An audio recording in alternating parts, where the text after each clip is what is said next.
It's everywhere. I mean, it runs through right-wing politics like Blackpool through a stick of rock.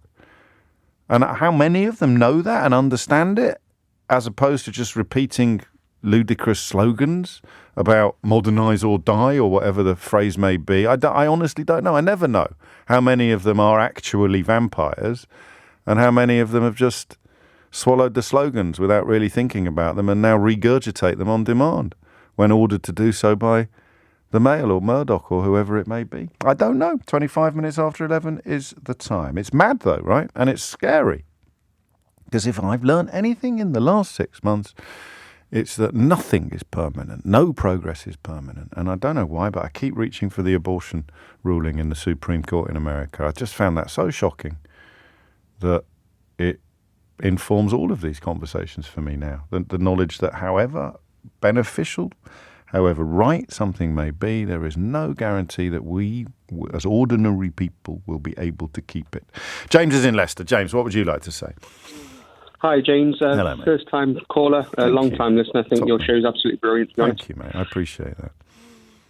So for me, I think the biggest problem that unions face at the minute is there's just a pure lack of education on what unions are and how they formed and what they came about. I mean, back to when I was in school, it was minimum schools back then, and even then it was like how they were formed in the Victorian era and the industrial era and how they first came about. People seem to think of it as something that is a historical thing rather than a living, breathing entity that does give us the rights that we hold dearly today, you know.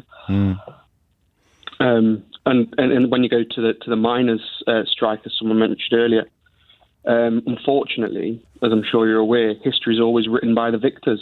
So no matter what happened and how good the unions were throughout any period, when they lost that strike, unfortunately, it was up to the Tories and the mainstream media at the time to make out that it was just greedy unions that wanted to hurt everyone, and that's the reason that there were starving families and everything, not the fact that they broke everyone to within an inch of their life. It was the fact that the greedy unions wanted it all. They brought it on themselves. I mean, I don't want to be binary about this. There were certainly problems, not least Russian-related problems with the NUM leadership and some other issues. But you're right to talk about the broad sweep of history being written by the victors.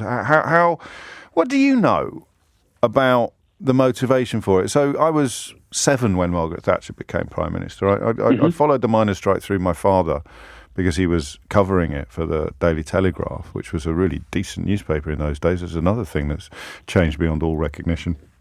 And I never really didn't study it at school. I was studying the very, very relevant and important Byzantine period of European history and Emperor Charlemagne.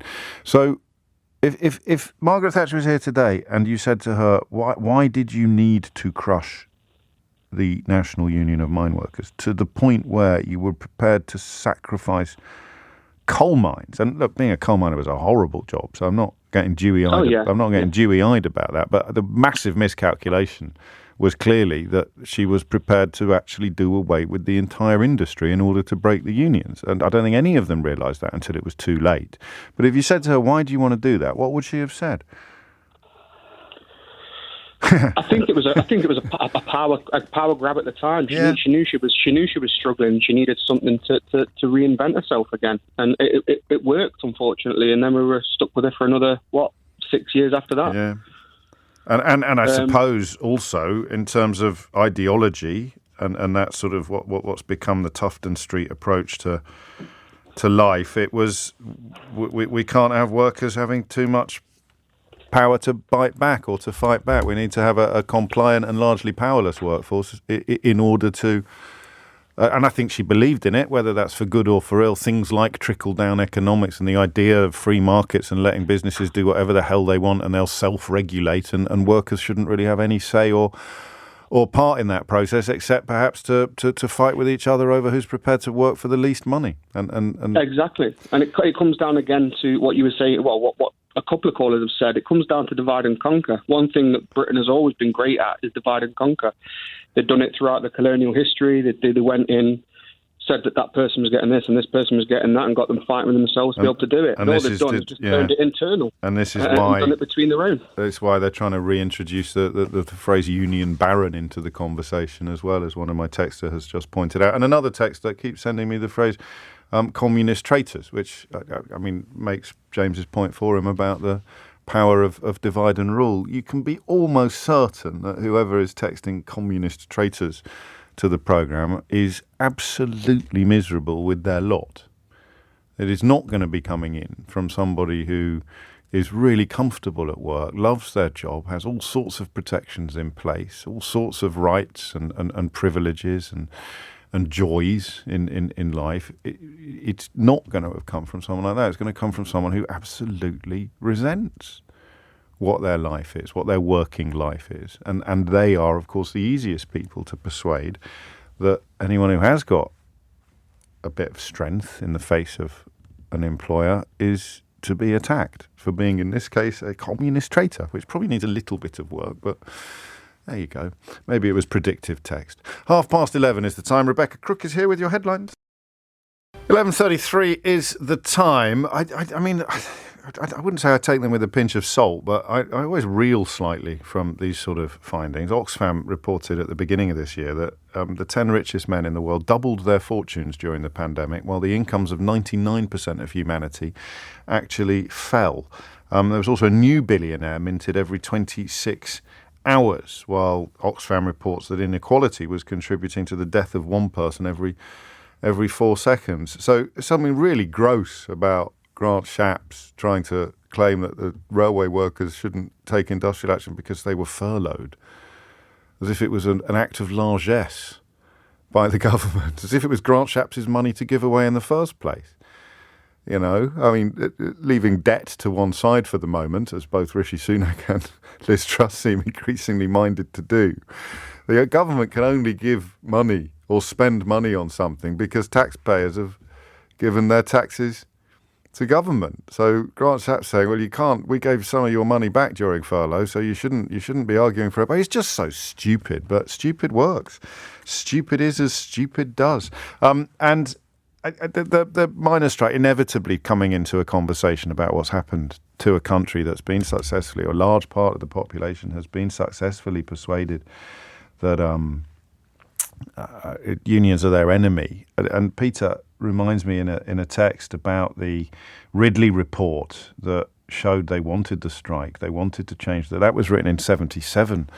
It was inevitably a conservative think tank paper produced in 1977, which appeared to include a blueprint on how to provoke and then win a battle against the miners' union. I mean, it's pretty grim, actually, to think that it was a plan designed essentially to dismantle collectivism, to get rid of a workforce that could combine forces and exert some power on the owning classes, on managements, and turn it instead into a country where workers were essentially, I mean, devoid of privilege and power. And you don't have to be flipping, Karl Marx to recognise that leads directly to the sort of 0-hour contract gig economy that we have now. And, of course, to more privatisation, which is inevitably on the horizon. 11:36 is the time. Julie is in Manchester. Julie, what would you like to say?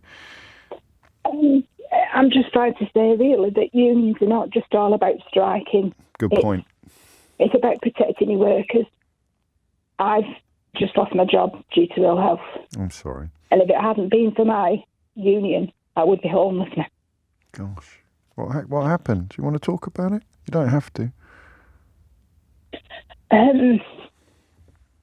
Not really, but I just want to say that my union supported me.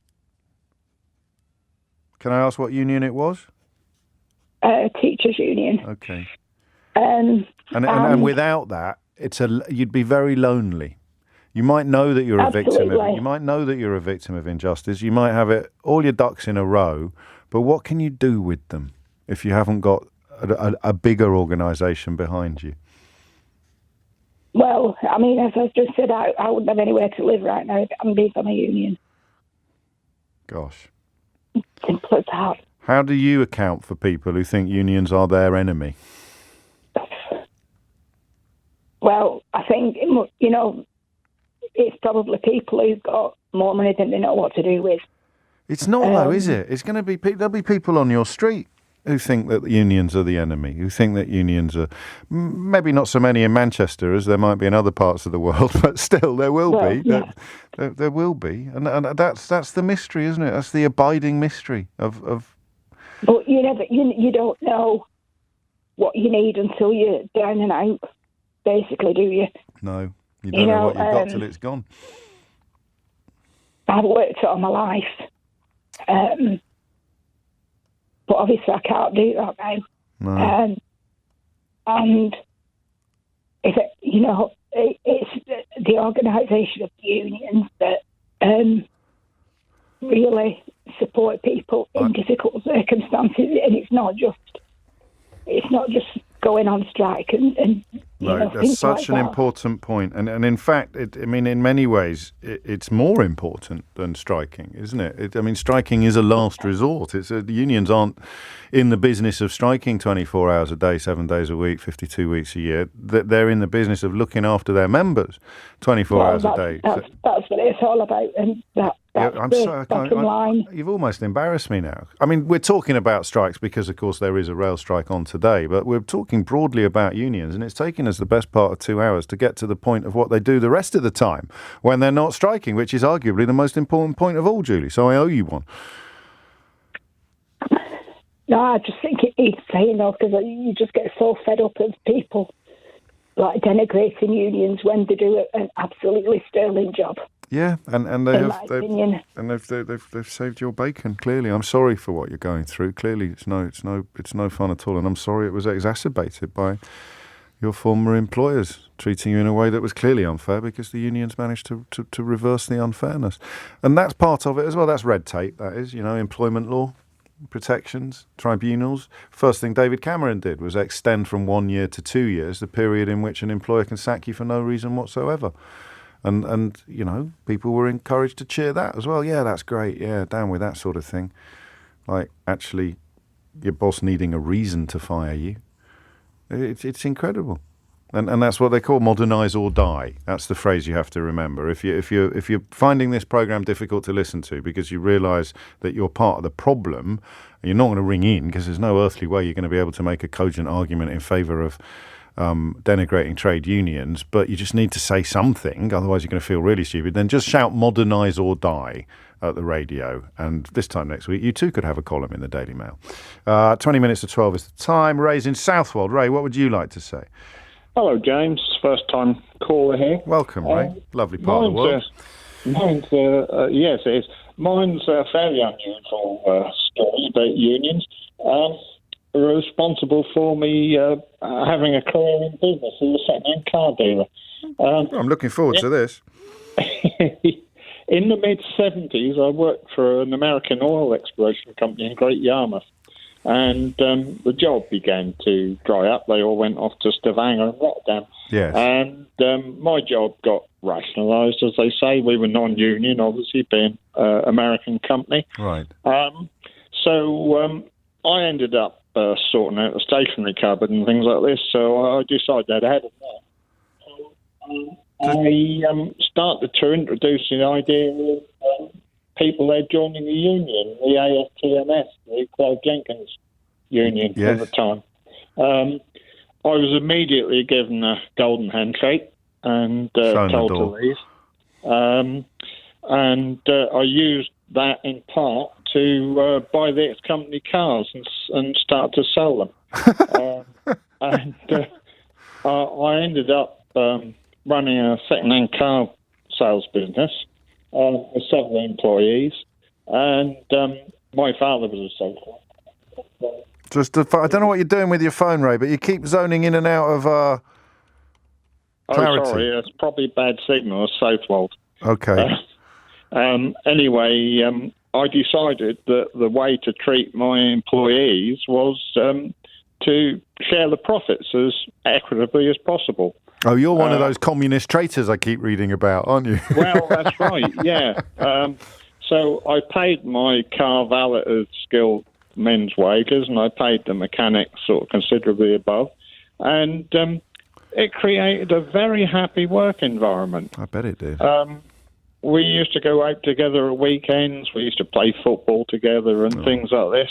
And everybody had a very happy life. And I had plenty of money as well. But you could have had a lot more. My competitors thought I was a lunatic. Who thought you were a lunatic? Your competitors? Yes. Well, I was going to say, I mean, you're clearly a rare person because, and this isn't a value judgment on anybody else. I'd rather work for someone like you. But if I was you, I don't know if I would be as generous as you were, because your competitors thought that their job was to get as much milk out of the cow for themselves as they could, whereas you were passing the bucket around the farmyard, to stretch my analogy to breaking point. I mean, they were sort of driving Porsches and sending the kids to cheap private schools.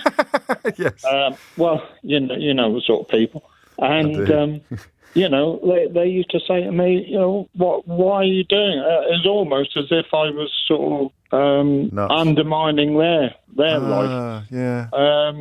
But anyway, I've been a Labour Party member in the miners' strike. I mean, I rode a push bike to Clay Cross to raise money for the miners, and eventually I became Labour councillor for Southwold, which was unheard of. As in Southwold didn't return many Labour councillors. They never had and never have since. But I actually stood against the current sitting Tory MP for the area at the time. And you're right, Ray. Votes. You weren't wrong. You lost by how many votes?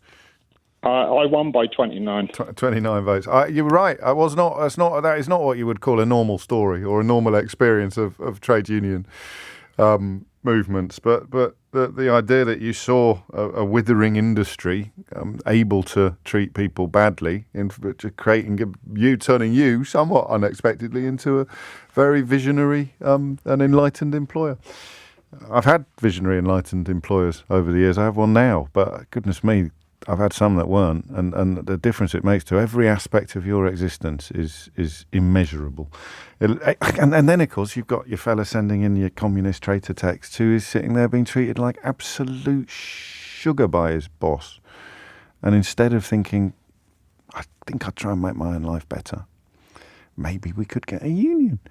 He gets cross and hurls abuse at people who have got some protections and have got some rights. It's 11:45. It is 11:48 and you're listening to James O'Brien on LBC. A quick text. Hello, James. I'm in the railway industry now and I understand the value of unions. The reps have more knowledge than the workers, as it's their job to pore over the details and look after us. But 4 years ago, I worked in the construction industry and the Brits would often have beef with the foreign workers when actually, if we'd all contributed to a union, we could have made sure we were all paid what we were worth. And of course, most of these construction workers from both sides then voted for Brexit to pull up the drawbridge on more workers coming into the country. And here we are. Is it not possible to vote Conservative as a working class person and not believe in the unions? I don't know, George, but I take your point on that. And that sort of divide and rule element of the conversation is popping up all the time. Change of pace now, change of story now. We touched on this yesterday. I found that letter that Boris Johnson sent to the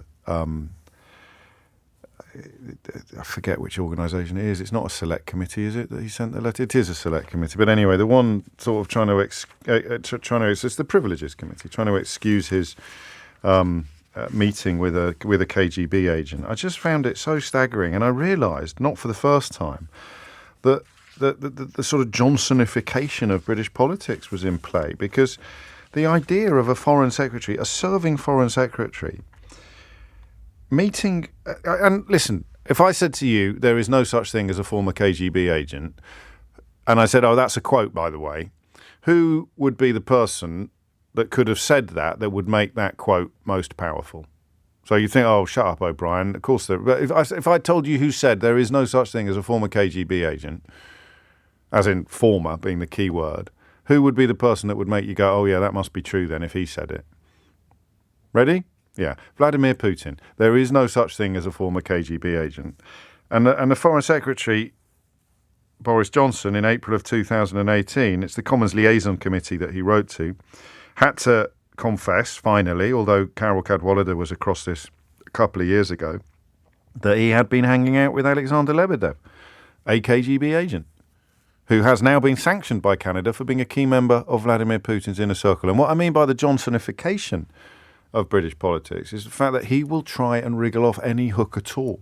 And it doesn't matter how huge the hook is. And by the very act of trying to wriggle off it, normal, sensible people, weaned upon decades of relatively moderate politics, think, well, hang on, if he's trying to wriggle off it, the hook can't be that big, can it?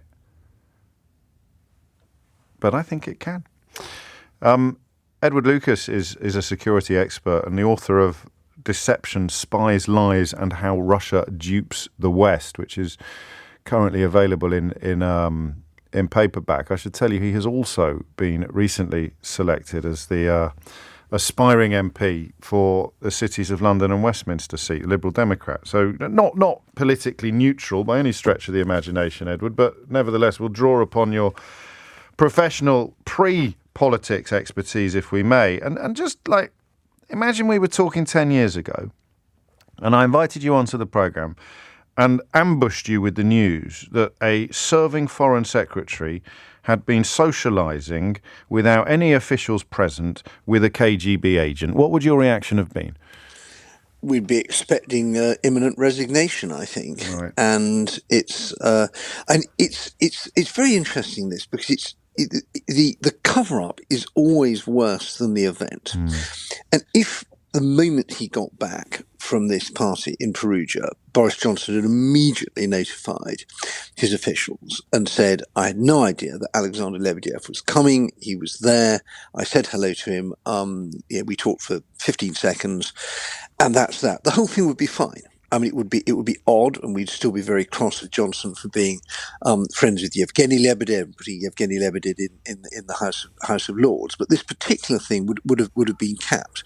And if you read his really strange response to the Privileges Committee, it is so evasive when he says, I cannot recall exactly what was discussed.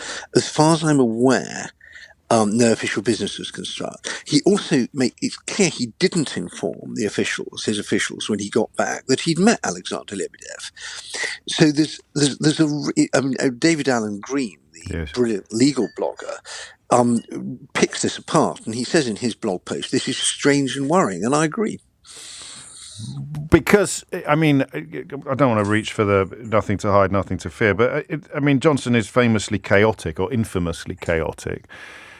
In a way, that might work in his favour here, because you'd think, why wouldn't he tell them that he'd bumped into Alexander Lebedev? Well, it's Boris Johnson, he forgets things all the time. But any remotely normal senior politician would have brought that to the attention of the relevant bodies immediately. I mean, absolutely immediately. Yes, absolutely. And I think the trouble is, it's part of a pattern. Johnson has we can't say blind spot these days. He has a very strange sort of moral blank when it comes to meetings with dodgy Russians. And one has to be very careful, because these people are litigious, and some of them British citizens, and no wrongdoings alleged, and so on and so forth. Yeah. But I was the first witness to the Intelligence and Security Committee, which did an inquiry into Russia, which was heavily obstructed by Downing Street before they started. But Boris Johnson intervened personally to prevent that report being published before the 2019 election. After the election, he tried to nobble the committee to make sure the report was never published. And when it finally was published, he's dragged his feet on implementing any of the recommendations. And I think that's that. So this isn't just a one-off. This is part of a pattern with the donors to the Conservative Party who made their money in Russia, among other places. And then he's putting Yevgeny Lebedev in the House of Lords. He's celebrating his general election victory at Yevgeny Lebedev's house in Regent's Park. Having gone to this, and this was, remember, his trip to the palace in Italy was at a time we just had a nerve agent attack in Salisbury, from which one person died and two people were seriously ill, and the policeman also seriously ill. What was he thinking of, to go away from a NATO summit where they're discussing this and go and hang out with someone who's only notable in this country because of his father's wealth. And his father having been a KGB officer here in the 1980s at a time when we were still fighting the Cold War.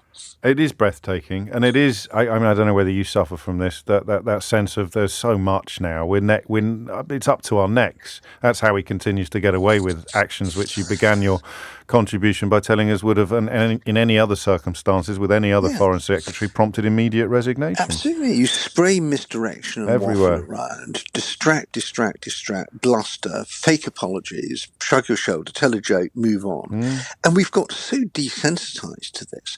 I mean, can you just imagine if Jeremy Corbyn had met a former KGB officer, how everyone would have been all over this. It's outrageous.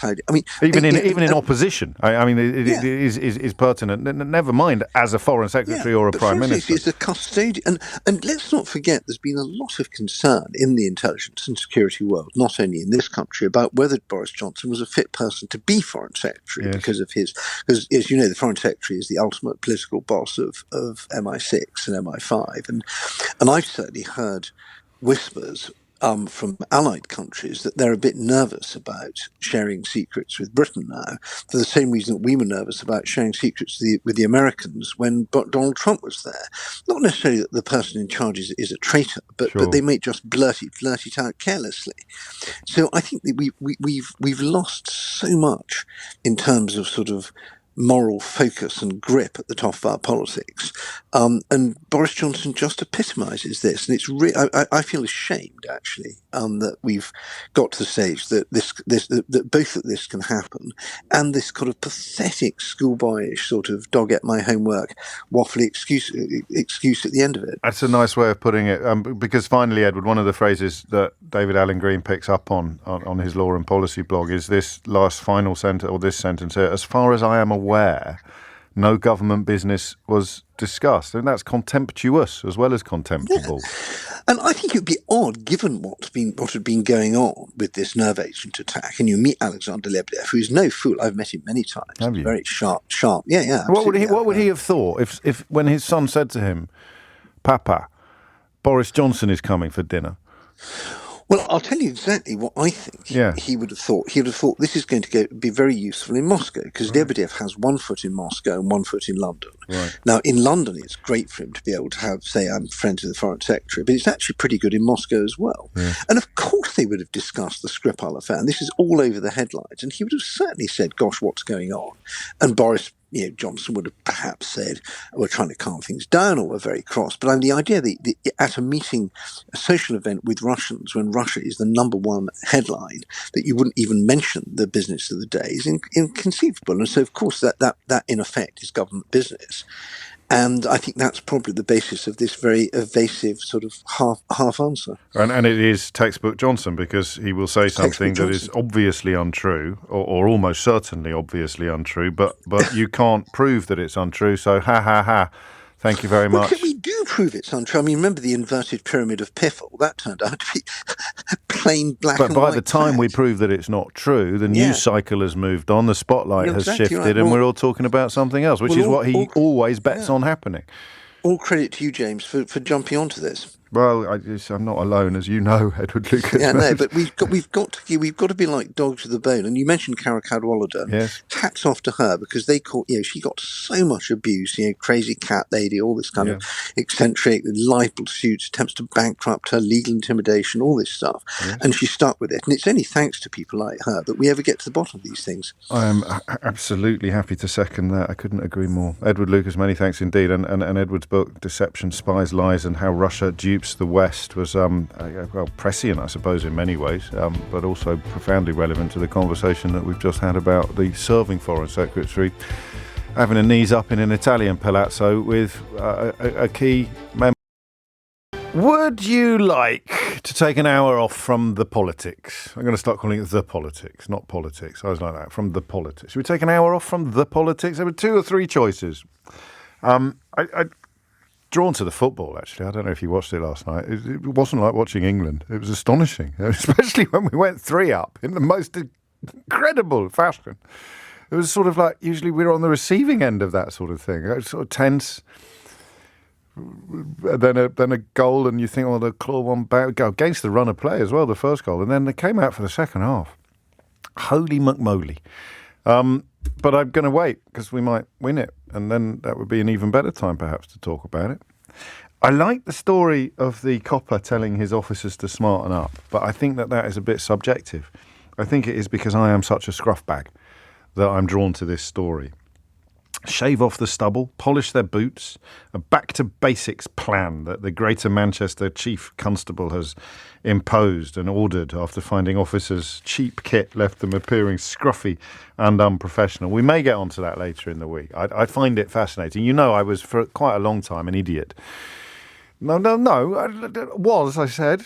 Past tense, thank you. Don't all shout at once. Particularly with regard to tattoos, which I think also perhaps get filed under that sort of personal appearance category. And I used to do phone-ins about how disgusting tattoos are and how I'd never want my children to be taught by people who were covered in tattoos. And when I wrote my last book, How Not to Be Wrong, The Art of Changing Your Mind, I dug into where this stupid opinion had come from, because I could know simultaneously that I meant it, but also that it was stupid, you know, especially as really entered into a period of British history where pretty much everybody had a tattoo. I got friends who've got loads of tattoos, but I still held this view that tattoos were somehow vulgar or unsuitable for certain jobs. And then I'm not going to tell you what I discovered, but it's a really good habit to get into. If you hold an opinion that is hurting people you care about, and you know deep down it must be stupid, but you actually know that you also mean it, it's a sort of form of cognitive dissonance. Have a real think about where that might have come from.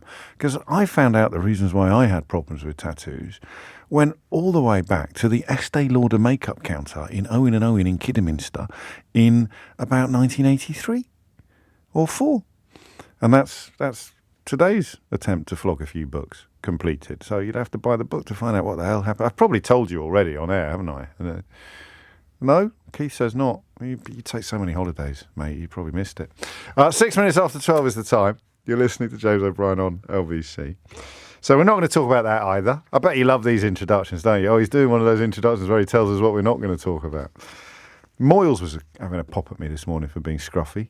It's come to something. Your life has come to something, hasn't it? When Chris Moyles decides to start taking you to task for being a scruff bag and for the state of your shoes and telling you need a haircut. I mean, to be fair to Moyles, he's incredibly well groomed. He's very very dapper.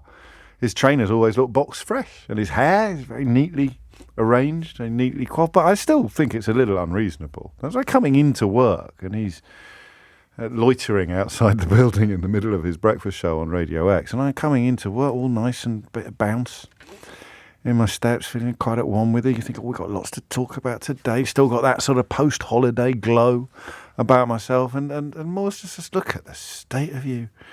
He says, right, he says, you need to get a haircut, you need to sort that out. And I happen to be wearing a shirt today that is missing a button.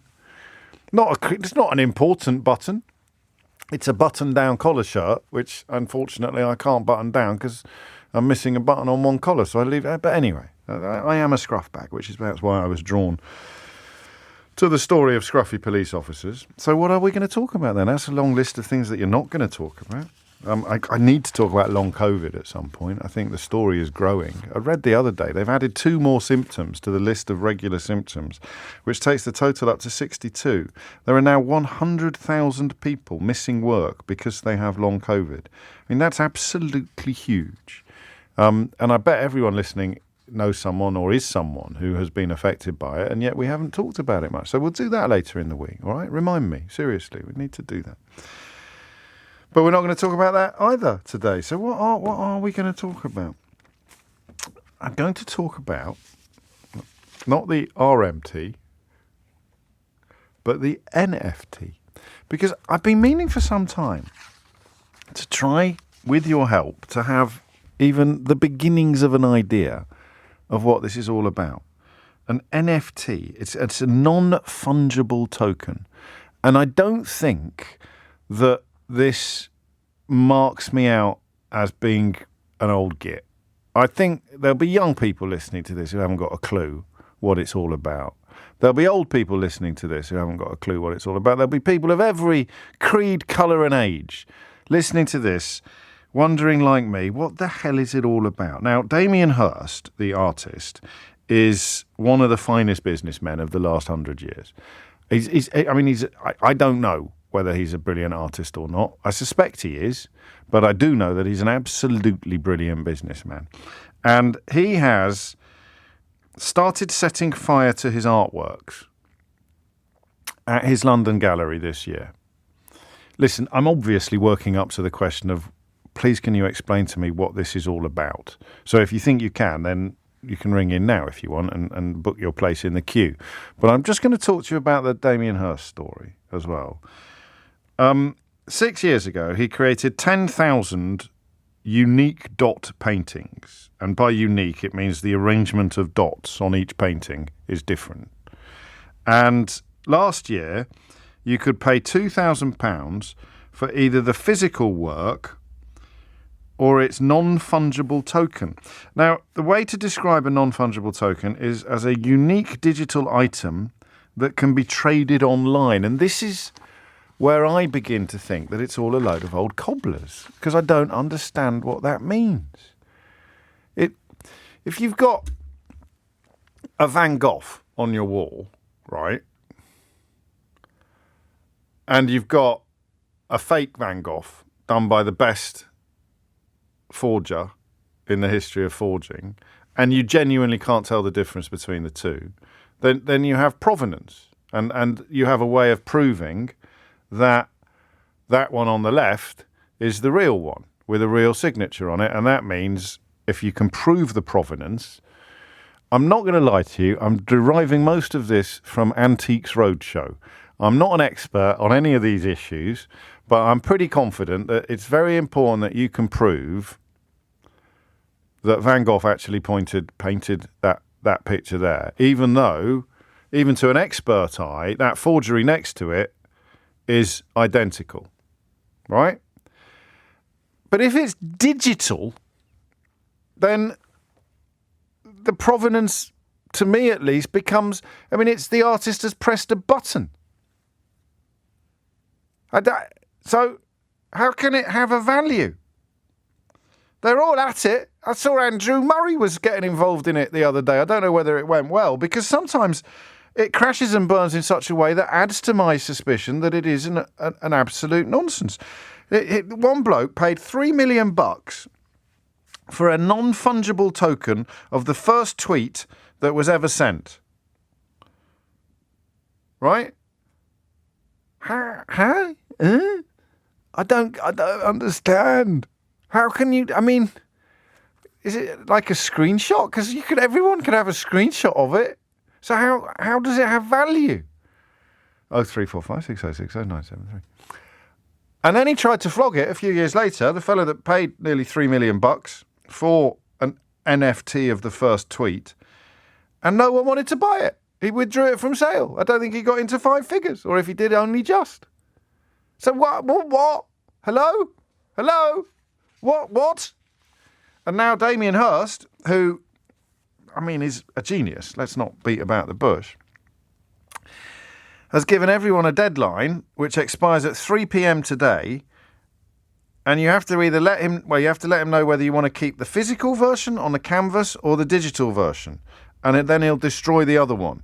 So as of yesterday evening, he'd heard from enough people to destroy 4,286 NFTs, which is roughly half. So that means if the numbers don't shift enormously before 3 p.m. today, is it today?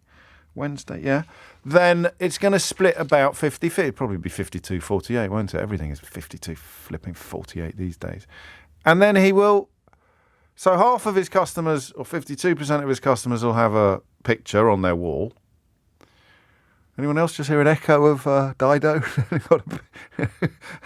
And 48% of his customers will have a picture of a picture on their computer. And that's the bit I don't get, the second bit. The picture of a... What? The picture of a picture. How can it have value? 0345 6060 973 is the number that you need. And I am not... Well, I'm going to try to avoid performative ignorance on this. I will hopefully be able to put my hands up and and admit that I understand it. All right? Is it? No. Yeah. Somewhere in the answer to the question, there must be a form of equivalence between a screen and a piece of paper, mustn't there? And that's the bit I don't get. And that might be the way into helping me come to a better understanding of what this actually is. No, I got nothing. So anyway, phone lines are open. What?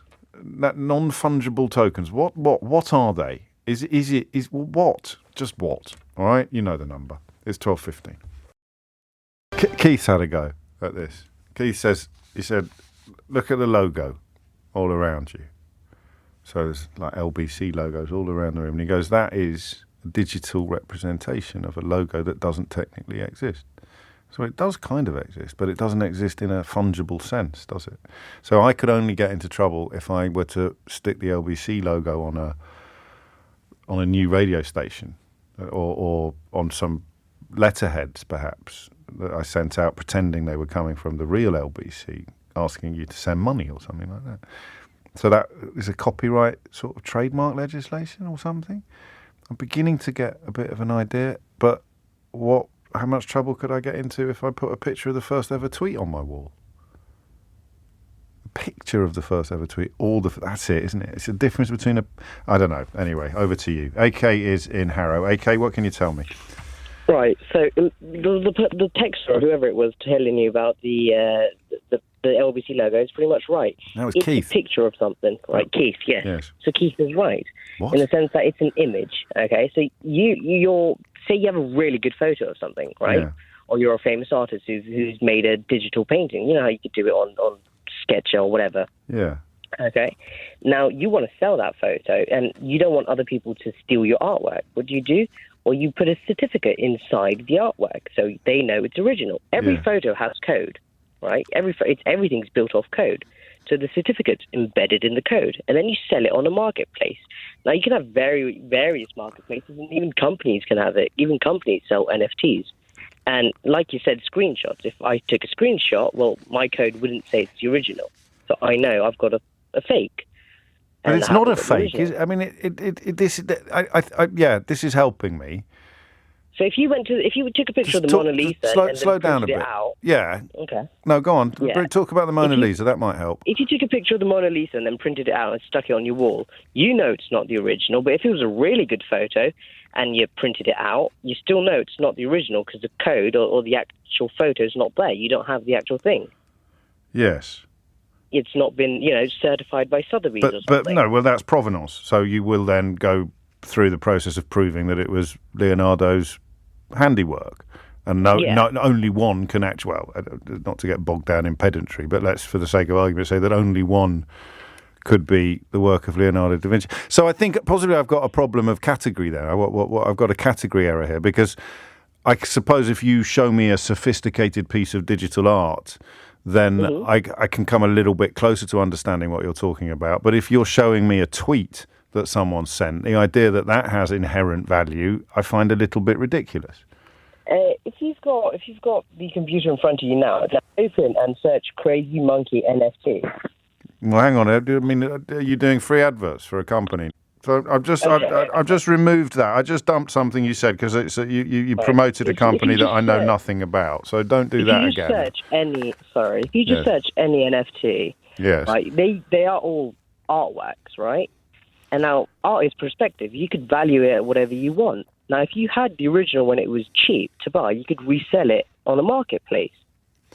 So it's like a rubber stamp, essentially. Yeah. That's all it is. Your photo now has a rubber stamp proving it's the authentic one. And that's the bit I don't buy. I mean, I understand it better now, thank you, but I don't see why the knowledge of originality would have value in a digital world. That might be me. I can see it having value in the material world, but why does it have value in the digital world? It's meaningless. It's just code. I guess you have the original copy. But it's just really code. But everything's code. The number on your bank statement. The Mona Lisa isn't code. Okay, yes, but that's a physical... I'm worried that you're tempting me into areas where I might sound like that bloke who said on national radio that you can grow concrete. My ignorance is so complete on this issue that I could end up sounding like what's his name?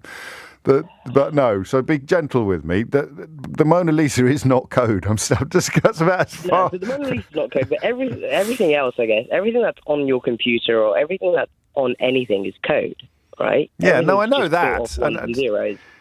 Yeah, so if I was playing a video game and I bootlegged it, I'd still be playing exactly the same video game. Yeah, but you wouldn't have the original, would you? Doesn't matter, I'm playing the same video game.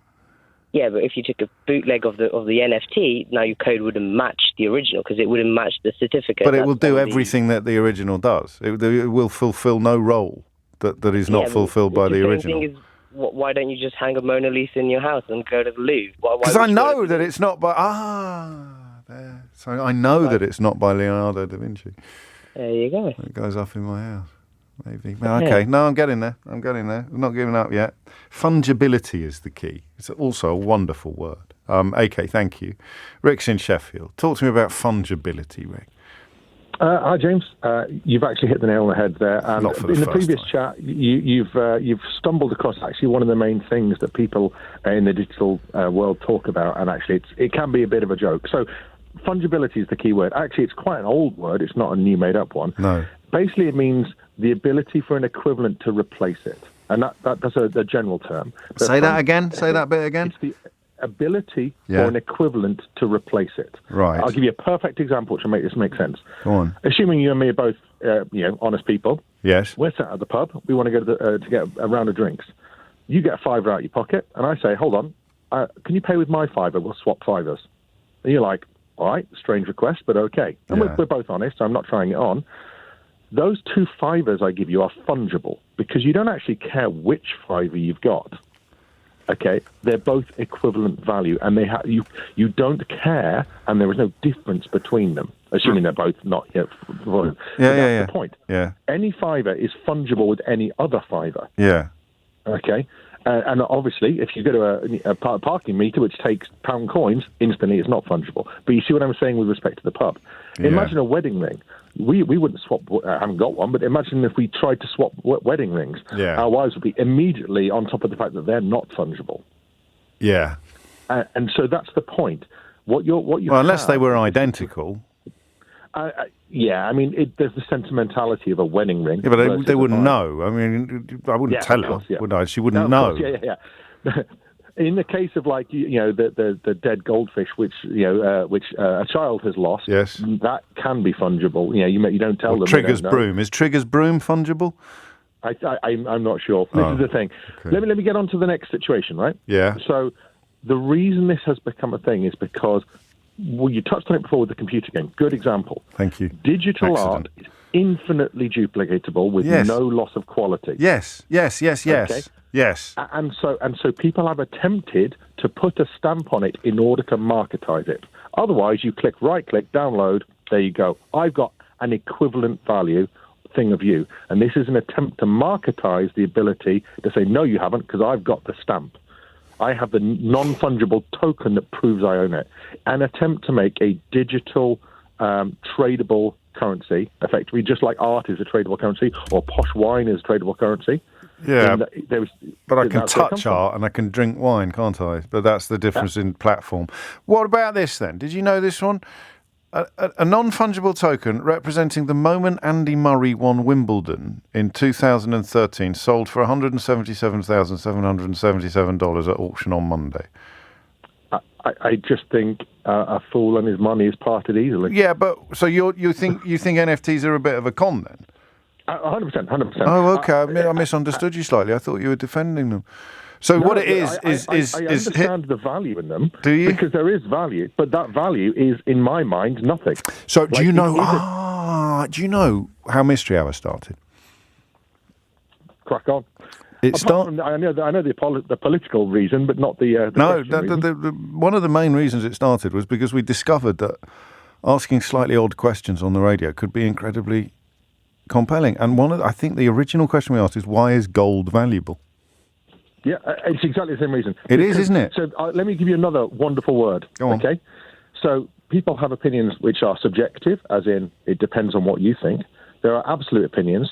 This is a trans-subjective example. It is only true because we all say it's true. Yeah. And I think many of the non-fungible token buyers who thought they were in a trans-subjective situation have realised that they haven't. That's why they're losing millions of pounds buying these things, trying to resell them. Everyone goes, that's worthless. And so trans-subjective only exists when everyone believes it, and the NFT debate is about that. So yeah, okay. So you and AK sit in contrast to each other, actually, even though you're describing very, very similar things. He feels the innate value of an NFT in a way that you and me don't. And the idea that you can buy a moment. So let me read you more of this. It's a blockchain-based collectible representing his Wimbledon victory. The buyer will not own the copyright of the video, but they will receive a small digital screen to display it on, and then 2 tickets to centre court for this year's Wimbledon finals, actually, and a chance to play tennis with Murray and signed souvenirs. It's a crypto asset that records ownership of a digital item. So it's just a receipt, really, for something that may not have any value. All of the value is placed on the receipt. That's where I am now at 12:27. It's as if you bought the Mona Lisa, but the only thing that made the Mona Lisa valuable was the fact that you've got the receipt. Whereas what makes the Mona Lisa valuable is that it's one of the most incredible paintings ever executed by human hand. I don't know that you'd say the same about the first tweet. Well, maybe you would.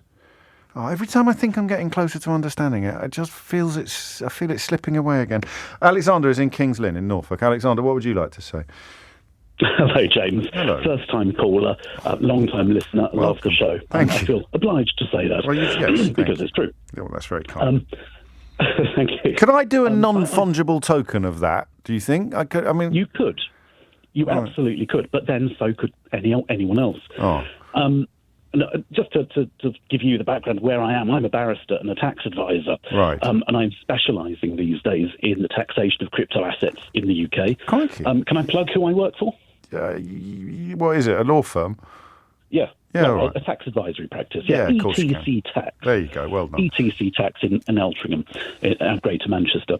To really understand NFTs, I don't know if the previous caller covered this because I was on the line to your researcher, but you need to understand blockchain technology, and very simply, we've got all these different networks now, the Ethereum network, the Bitcoin network. Each one of those, in very simple terms, is a network of computers that are all connected to each other, and they've all got a record of who's got what, and they've got a record of every transaction that has ever happened.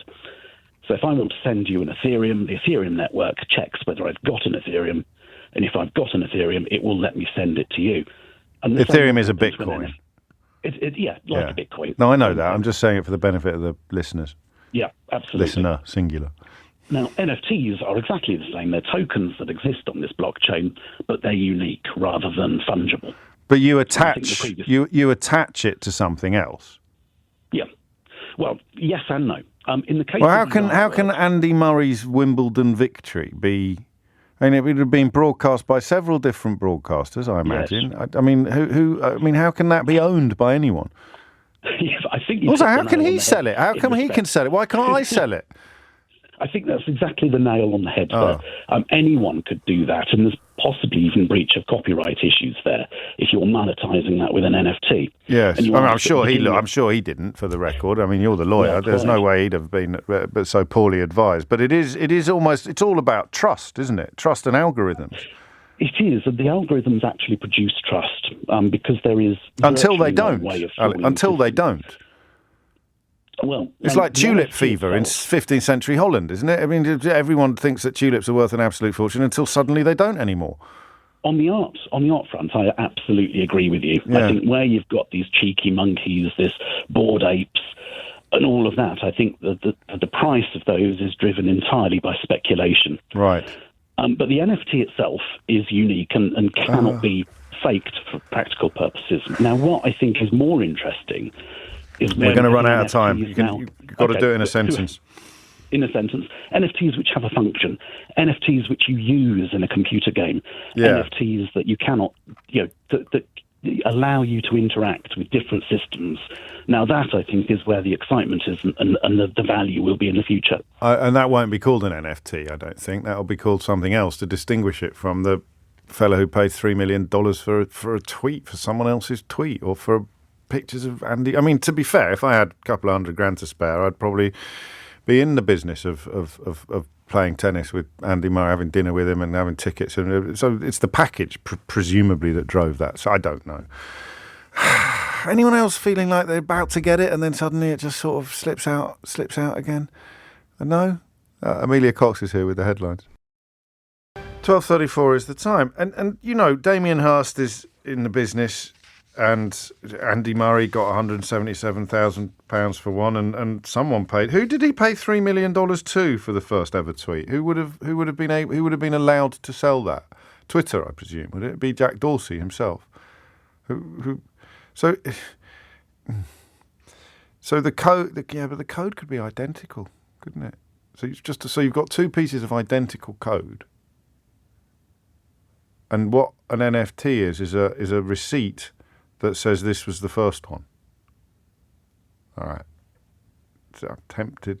This is a bit like playing Kaplunk.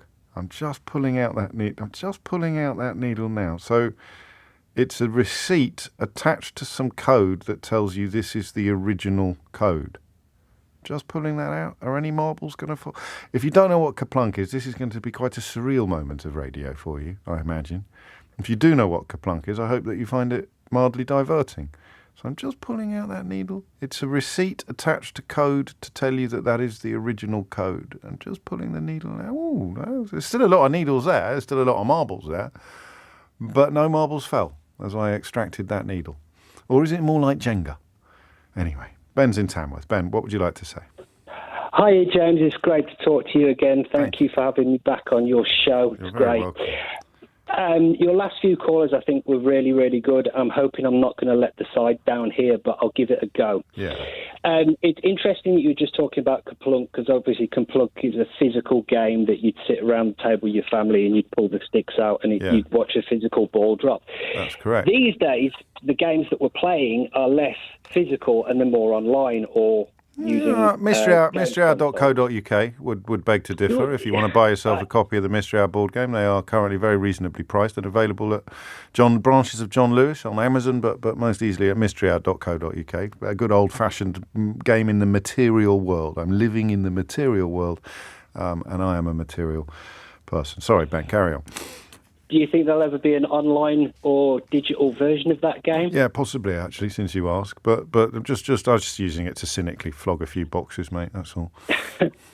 So we're currently transitioning from the physical world into the digital world more and more and more. Right. And so more and more people are playing online games or video games. Yeah. Now, I'm 40 years old, so I'm getting on a little bit. I don't own a games console or anything like that. So when I see a kid who's using money to buy a little weapon for their character on the screen or a new costume for their character in the game to wear, I don't understand why kids do that, because it's not necessarily enhancing the character or anything. Oh, I do. Kids, you mean skins?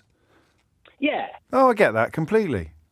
Yeah, well, I don't. I don't understand why people do that, but there's people that want to spend money to stand out in the digital world. Yeah. Yeah. So you do understand that. It's like sticking clickers on your grifter or something like that. It just makes your bike a bit different from your mates. I suppose, but personally, I wouldn't want to spend money on that. But because it doesn't feel real. Yeah, exactly. What if you were playing Grand Theft Auto and you could spend some money to make your car go faster? Which means you could which means you could finish the game quicker, or you could do stuff that you couldn't do with a slower car. Your jumps wouldn't be as... I get that completely. I'd pay money for that. Well, there you go. So you're on the way to understanding NFT and why it has value. Because I wouldn't go that far. Well, what I'm trying to say, probably in a kind of convoluted way, is that people more and more are living their lives online, and therefore things in the digital world, they're assigning value to them. And in this case, we're talking about artwork. And also, we have to look at the music industry. Yeah. in the past, obviously, you'd have original pressings of vinyl and things like, collector's items. But with the way the music industry's changed, there's less physical music and more digital. So this way, I think it was Kings of Leon put out an album as an NFT. Right. So you can have the original master, because the way music's generally recorded now, we're not recording it on tape. How much did they get for digital. it? I can't tell you off the top of my head. Right. I Why don't would know. anyone want to own just for the thrill of ownership? It's tangible, fungible, and tangible are probably close to being synonyms, aren't they? So it's an intangible. It only exists. If you've got a hardcore Kings of Leon fan, they're going to say, "I want that original master. I have got the original thing." Now the other. That's the bit I don't get, oddly, because it serves no purpose except the thrill of ownership. So you're looking. I mean, do you derive a different pleasure from looking at the Mona Lisa, knowing that it's Leonardo da Vinci's work, than you would not knowing? Well, I mean, beauty's in the eye of the beholder. Yes, you probably do. No, but that's not helpful. Beauty's in the eye of the beholder because the two pictures are identical. Well, so if you find one of them beautiful, you should find the other one beautiful. But there's something in it. There's some magic in it. You're not going to get that with a master tape. It's going to sound exactly the same as every other version of the album. Well, possibly. What do you mean possibly? Of course it is. It's digital. It's not even going to get scratches on it like vinyl would.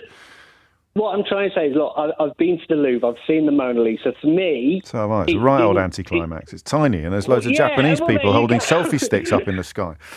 Yeah. So, but other people, it would have probably been quite a moment in their life to have seen that. So again, these things, it's how we assign value to things. And going back to my but it's how we assign value to things that exist in the material world being transported into the immaterial world. Yeah, and my original point being was still getting used to the idea of things that are non-tangible in the digital world. So I'm just a bit behind the times. I'm not sure I am. I think it might all turn out to be nonsense. And actually 10 years from now, we'll look back and laugh at the idea of non-fungible tokens. Or they'll be the idea that it has value will be as commonplace as the idea that the Mona Lisa has value or a £10 note has value. I think... Could go either way, couldn't it? Well, it could, but are we going to be more online in 10 years' time? That's not the. I don't know. I know this is your thesis, and I like it, and I understand it, but I don't think it's a clincher. We might be more online than ever before, but unless it serves a purpose online, like a something you can change and only you own. That's the point about the skins. I buy a skin. If you're selling me a skin that only I can wear in a game, that's going to have more value than a skin that anybody else can buy. And that seems to be... That'll happen. And that'll happen, and that's where NFT and gaming is on a collision course, and that is going to happen. You're going to have an NFT. No, well, I get that, because that's like buying a boost for your car in real life. Everyone can see the benefits of that. But right, final question before you go. Is Trigger's broom fungible? Oh, that made me laugh so much because I'm a big fan of... Answer the question. Well, kind of not, because Trigger's broom had 7 different handles and... Still, there's only one Trigger's broom. Well, no, there wasn't, because there were 13 different handles. But it's Trigger's ownership. He's the one that's provided the non-fungible token that says, this is my broom. So Trigger's broom is a non-fungible token. James, just before I go, can I just... I hope this doesn't break rules, but going back to the original hour, can I just say a big thank you to all the midwives at Good Hope Hospital for the love they gave me, my wife and my son over last week. They don't get paid enough. They need to be paid more. Yeah, sorry, I apologise if I overstepped. Hey, you have overstepped nothing. That's absolutely fine, and I'm happy to let you have a platform for saying that. I'm glad that obviously went well in the end. Take care, Ben. 12:43 is the time. Non-fungible tokens. I could probably now bore someone at a dinner party claiming that I know what they are. But I couldn't have done that before on the subject of non-fungible tokens, Keith. I could have probably done it on pretty much any other subject under the sun. But I'm still not sure that I would trust myself to describe or define what they are. I'm going for that receipt to prove that this bit of code is the first time that code was written, even though the world and his wife might actually have identical code on their computers. It is not the source code, source material, source code, I think. Squeeze in Gaurav, who's in Aberdeen. Gaurav, what do you think then? Hi there, James. Thanks for having me on. You're welcome. I think you should not bore anyone with NFTs on the dinner. You should instead tell them about the technology behind NFTs. Really? NFTs themselves they are rubbish. They are a scam, I think, and it's quite unfortunate that many people have fallen for them. Okay. However, the technology behind it, that is priceless, and that is bringing the next revolution into our lives. Go on. The smart contracts can be used for doing a variety of things. They can be used in the real estate sector. For example, you can sell or buy a house which is on the blockchain peer-to-peer directly from the buyer instead of having to go through solicitors. For example, right now, I think the real estate sector is extremely clunky. We have to get solicitors, paperwork, everything.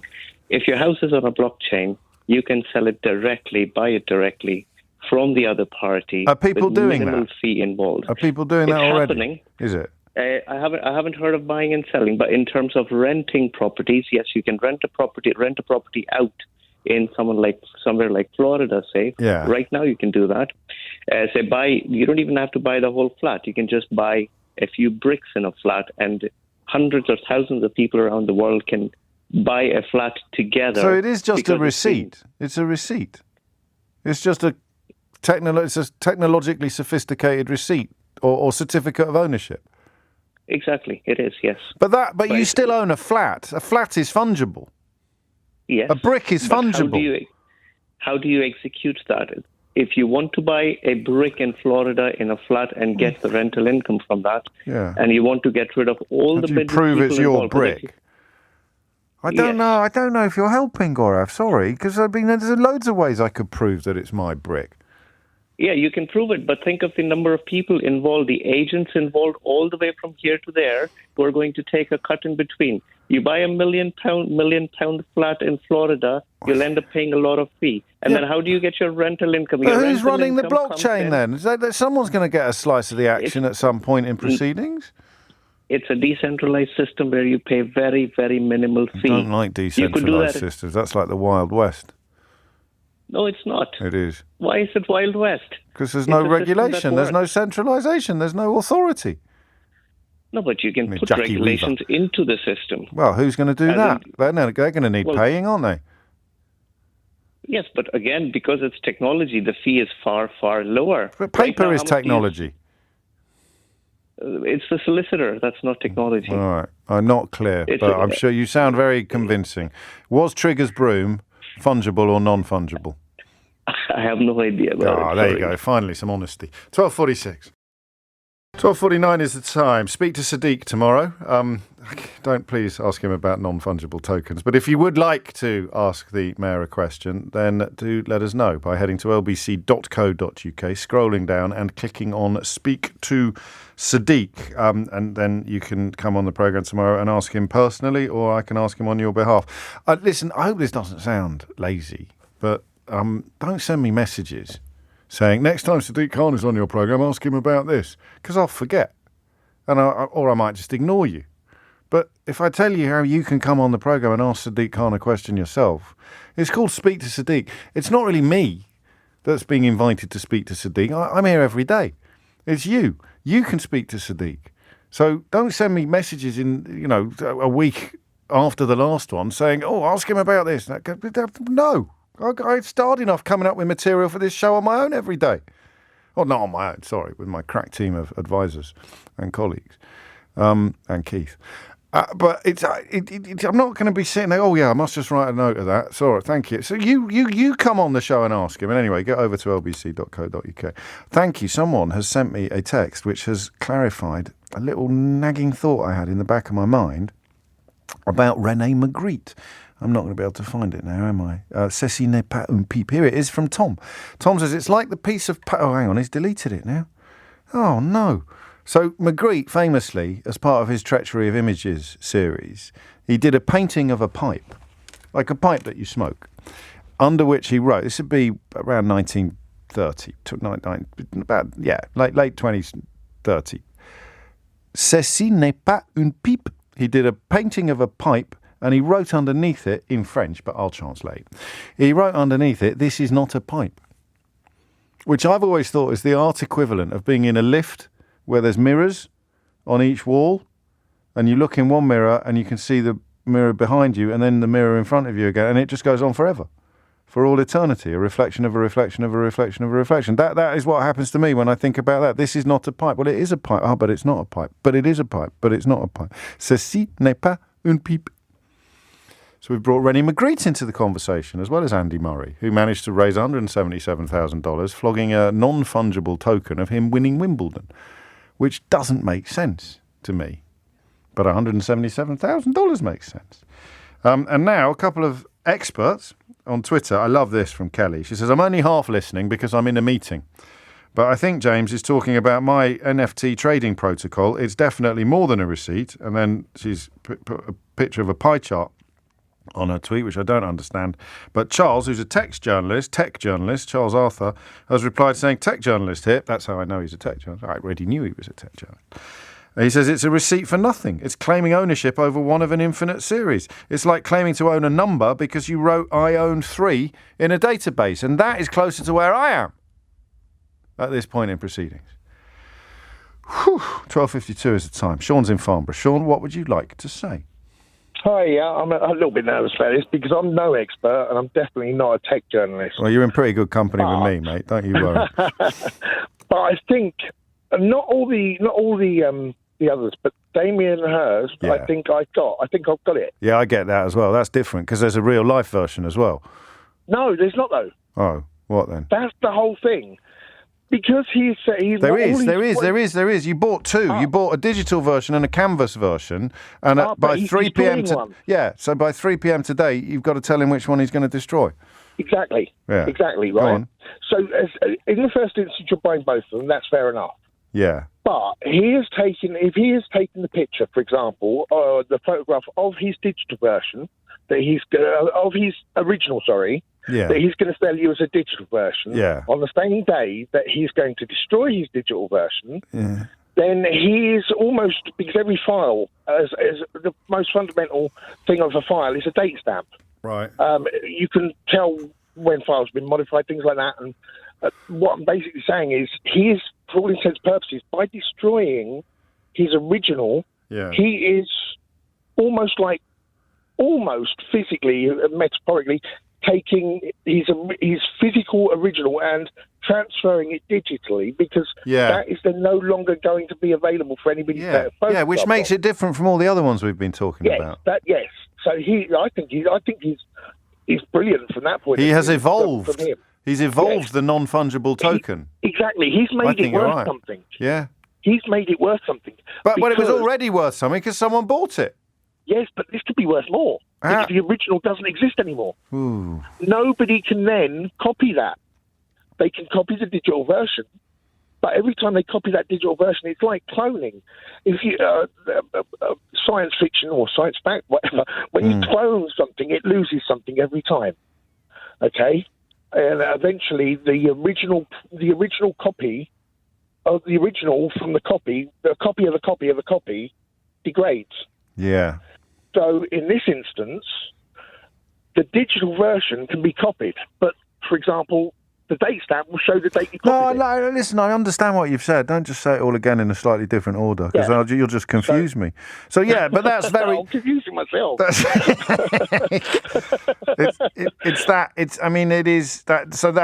the Damien Hirst thing feels different from all the others. Totally. Except for the fact that Jack Dorsey pressed send on a tweet at a very specific moment in time, and that very specific moment in time will be contained within the code of the non-fungible token that some complete Herbert paid $3 million for. Yes. Sorry. I can see. No, because I hadn't thought about that. But, but then, Yeah. No. No. Sorry. I think it's more from the point from Damien Hirst's point of view. Yeah. I think the way I'm looking at it is that photography is a form of art as well. Of course it is. So if you're doing the same artwork but in a different form, no, I don't know. I'm trying to do it's what falling you do now on the radio. I know you are. It's falling apart, isn't it, Sean? Yeah, just a little bit. But I still think that Damien Hirst's version is worth more because the original has gone. Nobody else can copy that original. Well, except they can. They can though. It won't be the same original. It'll be a copy of the original that is indistinguishable from the original. So then we've got to look at the fact that that's not an awful lot different from an artist doing another painting of a painting. Yeah, exactly. That's where we started this conversation. Which means that everybody else's digital version would be fake, and it would be. Yeah, but so what? Because it is to all intents and purposes identical. And the fact that what makes that painting there special is that it was painted by Leonardo da Vinci's own fair hand, and I've got the provenance to prove it. Whereas, you've got the who original cares? Photograph. Yeah, it's a photograph, though. So what's he done? Just press send on it or something? I mean, it's this. Well, originally he's clicked the camera. There's 5,000, there's 10,000, there's 5,000 unique images. Oh, Sean, mate, have you got any paracetamol? I think I need some ibuprofen and paracetamol. Mind how you go. Oh, look, hang on, before you go. Trigger's broom, then. Fungible or non-fungible? That is tricky. It is, isn't it? That is tricky. Because each the handle and the head. I know. But it's Trigger's broom. Yeah. So JJ's had a go. JJ says fungible for Trigger, non-fungible for everyone else. But as soon as Trigger replaces a part, he'll destroy the non-fungibility. Ben Hall says the idea of Trigger's broom, mostly in his mind, was non-fungible, but the physical broom, or more accurately, its component parts, were fungible. I think we've got a consensus here on whether or not Trigger's broom was fungible or non-fungible, and the consensus is it was fungible for him, but not fungible for the rest of us, I think, or something. Lily's in Crystal Palace. I can give you 47 seconds, Lily, in fungible or non-fungible time. I take both, James. Thank you for taking my call. Very welcome. I think fundamentally it boils down to two things, and they're not related necessarily to tokens or crypto, but scarcity and provenance are two concepts as old as times. And you said it yourself. The Mona Lisa has value because there's only one of it, and because it's been painted by someone, by Leonardo. Yes, he touched it. He's got his fingerprints on it. Exactly. Yeah. And that is a skill that we value. Yeah. And as our lives, a bigger part of our life becomes more digital, we're going to start valuing, and we are starting to value different types of skills. Right. The challenge is when you move things digitally, it's very, very difficult to prove provenance and scarcity. And because of the technology that NFT runs on, it proves. So it's a receipt. It's a rubber stamp. It's a stamp of authenticity. Just briefly, because Sheila's here. Not quite. No, not really. Quite. It depends how the token is architected. Damn your eyes. It can be a receipt, or it can be the actual thing. Yeah. And it depends how you go about building that. But here's some footage of Andrew Murray winning Wimbledon. Why is that valuable? Why are sports collectible cards valuable? It's the same thing. It's the same cultural context. No, because there's a finite number of them. But that's the point. With the technology, you can now prove that they're limited numbers. Basically, what I wanted to say is I said you had 47 seconds. You've taken way more than that, which is nice. It's been a pleasure. But Sheila Fogarty is here, and I never cross Sheila Fogarty. And I'm real. Are you, though? I am real. Can you prove it, though? I am. Can you prove it? If you try to funge me, there'll be trouble. I might be a brain in a vat. You might be a figment of my imagination. Nope, you're definitely real. All God's children and all that. Are we done? Yes, God, that was great. Please, fun. God, yes, we're done. God, yes, we're done. God, yes, we're done. God, yes, we're done. God, yes, we're done. God, yes, we're done. God, yes, we're done. God, yes, we're done. God, yes, we're done. God, yes, we're done. God, yes, we're done. God, yes, we're done. God, yes, we're done. God, yes, we're done. God, yes, we're done.